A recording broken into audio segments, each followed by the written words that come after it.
जय हिंद दोस्तों। Bark work assistant का जो पार्ट 2 है आपके सामने आ चुका है। पहले पार्ट में हमने साइंस के महत्वपूर्ण क्वेश्चन डिस्कस किए थे, तो पार्ट 2 में आपको हम बताएंगे जो जीके के आपके क्वेश्चंस हैं वो किस प्रकार के आते हैं। तो उस सीरीज को आज हम शुरू करने वाले हैं। तो ये देख सकते हैं आप, पहला क्वेश्चन है, इस चिन्ह का क्या अर्थ होता है? कभी आपने इस चिन्ह को देखा है ऐसा? ये आपने कहीं ट्रांसपोर्ट वाली जगह पे देखा होगा। इसका मतलब होता है कि गाड़ी, ठीक है, वाहन खड़ा करना यहाँ पे मना है। ठीक है, ठीक है, व्हीकल प्रोहिबिट, ठीक है, प्रोहिबिट मतलब सख्त मना है यहाँ पे। ठीक है, अगला देखेंगे, कौन सी नदी को दक्षिण गंगा के नाम से जाना जाता है? ऑप्शन है कावेरी, नर्मदा, कृष्णा, गोदावरी। तो दक्षिणी जो गंगा होती है उसे गोदावरी कहा जाता है। ठीक है, रत्नागिरी निम्नलिखित में से किस, ठीक है, किस फल के उत्पादन के लिए प्रसिद्ध है? रत्नागिरी, तो ये किसके लिए है आपका बताना होगा इस ऑप्शन में यहाँ पे। रत्नागिरी में से किस फल के उत्पादन के लिए? ये किसके लिए है बच्चों? आम के लिए है, ठीक है ना, आम, मैंगो के लिए ये आम हो जाएगा। महाराष्ट्र के निम्नलिखित में से किस जिले में चंदौली राष्ट्रीय उद्यान है? तो ये कहाँ है? मुंबई, आपका अमरावती या शामली। ठीक है, तो ये कहाँ हो जाएगा आपका? शामली में। अगला देखेंगे, केसरी एक मराठी समाचार पत्र है जिसकी स्थापना किसके द्वारा की गई थी? तो ये बाल गंगाधर तिलक के द्वारा की गई थी। अगला देखेंगे, निम्नलिखित में से कौन सा दिन महाराष्ट्र दिवस के रूप में मनाया जाता है? तो 1 मई को महाराष्ट्र दिवस मनाया जाता है। अगला प्रश्न देखेंगे, चार मीनार कहाँ है आपका? एपी, आंध्र प्रदेश के यानी हैदराबाद में स्थित है।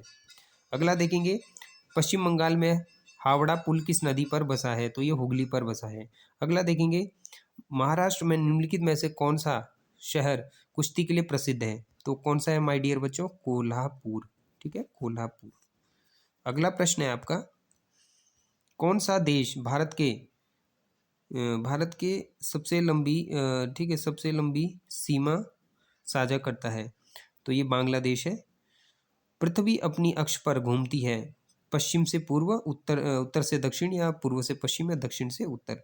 तो पश्चिम से पूर्व घूमती है पृथ्वी। ठीक है, आपसे एक क्वेश्चन पूछता हूं कि शनि के कितने सैटेलाइट है?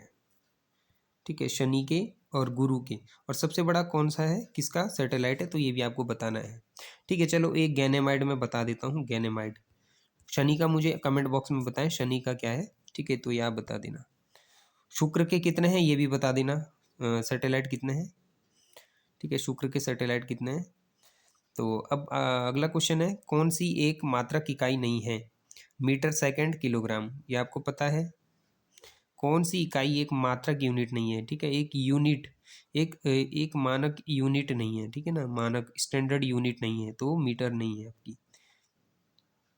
यहाँ पे देखो, बर्फीले ठंडे पानी से भरे हुए गिलास की भारी सतह पर देखी गई पानी की बूंदें किसके कारण होती हैं? तो ये कंडेंसेशन के कारण होती है, संघनन के कारण। नमक में आयोडीन की कमी से होता है घेंगा रोग, होता है, पता है आपको? वृद्ध महिलाओं में, ठीक है, ऑस्टिबायोसिस मुख्य रूप से किस में पाया जाता है? थोड़ा देखिए, थोड़ा फॉन्ट का वो है problem. Sodium, magnesium, calcium, phosphorus, तो ये कैल्शियम की वजह से होता है।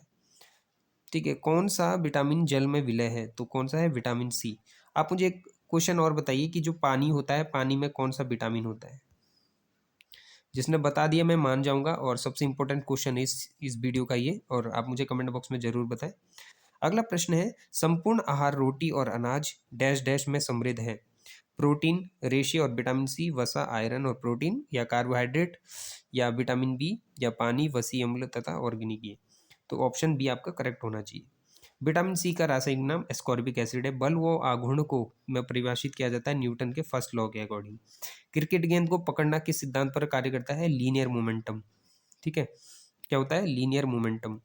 जैसे ये लीनियर मोमेंटम है, ठीक है, ठीक है, जैसे ये लीनियर मोमेंटम, ठीक है, ये रेखीय संवेग, ये रेखीय संवेग, इस तरीके से। ठीक है, और यहाँ पे देखिए, तो ये रेखीय संवेग। निम्नलिखित में से कौन सी सामग्री एक इंसुलेटर नहीं है? इंसुलेटर क्या होता है? जो क्या होता है? जो कुचालक होता है। ठीक है, इंसुलेटर, इंसुलेटर यानी कुचालक। जैसे आप के पेंचकस में क्या होता है, प्लास्टिक का इंसुलेटर लगा होता है जिससे कि धारा प्रवाहित नहीं होती है आपके हाथ में, तो इस वजह से उसे कुचालक कहा जाता है। तो तांबे में, तांबा क्या है, सुचालक है, यानी कि जिसमें क्या होता है, एक होता है इंसुलेटर, एक होता है नॉन इंसुलेटर। नॉन इंसुलेटर क्या हो जाएगा आपका, लकड़ी वगैरह, यहाँ इंसुलेटर की बात हो रही है तो तांबा हो जाएगा। ठीक, अगला क्वेश्चन देखिए, गैस के रिसाव का पता करने के लिए किस सामग्री में लगाया जाता है, तो ये एथिल मरकैप्टन, ठीक है ना, एथिल मरकैप्टन असहनीय गंध का तीव्र वो होता है ये विसरण। ठीक है, अगला देखेंगे, मानव आंख वस्तु का पिंड कहाँ बनता है, ये रेटिना में बनता है। जैव गैस बायोगैस का मुख्य घटक है मीथेन CH3 जो गोबर गैस में पाई जाती है। अगला देखेंगे, जीवाश्म ईंधन में संवाहित ऊर्जा का अंतिम स्रोत है सूर्य। कौन सी एक खरीफ की फसल नहीं है, सरसों। ठीक है, उड़द, मक्का और आपका कपास, ये सब क्या है, आपकी खरीफ की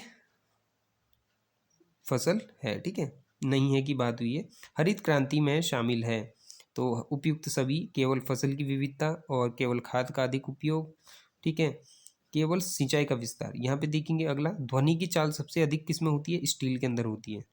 आप एक चीज़ देखना, जब ट्रेन चलती है पटरी पर तो वो स्टील, या देखिए अब वो क्यों बनाई जाती है स्टील की, ठीक है ना, कार्बन हाई स्टील की क्यों बनाई जाती है, ताकि जो है ध्वनि की चाल सबसे ज़्यादा स्टील में दिखती है, तभी आवाज़ आपको दूर दूर तक सुनाई देती है उसका, इस यही कारण होता है। ठीक है, अगला देखेंगे, किस गैस का उपयोग उन प्लास्टिक बैगों या फ्लशों करने के लिए किया जाता है जिसमें जिसमें क्या है, तेल में तले हुए चिप्स या अन्य खाद्य पदार्थों को बिक्री के लिए पैक किया जाता है, तो वो नाइट्रोजन होती है।